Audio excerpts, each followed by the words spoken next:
You ask Tiger to solve. This deals with linear equations with one unknown. The final result is x equals 2/3. Let's solve it step by step. Simplify the expression. Break up the fraction. Group like terms. Combine the fractions. Combine the numerators. Find the greatest common factor of the numerator and denominator. Factor out and cancel the greatest common factor.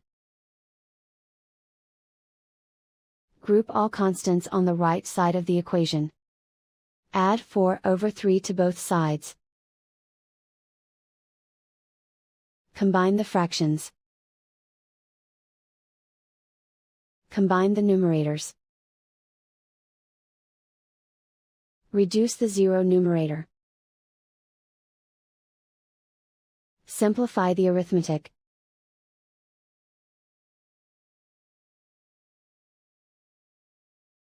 Isolate the x. Divide both sides by 2.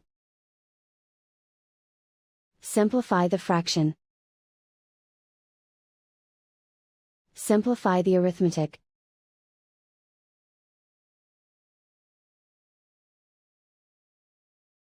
And so the final result is x equals 2/3.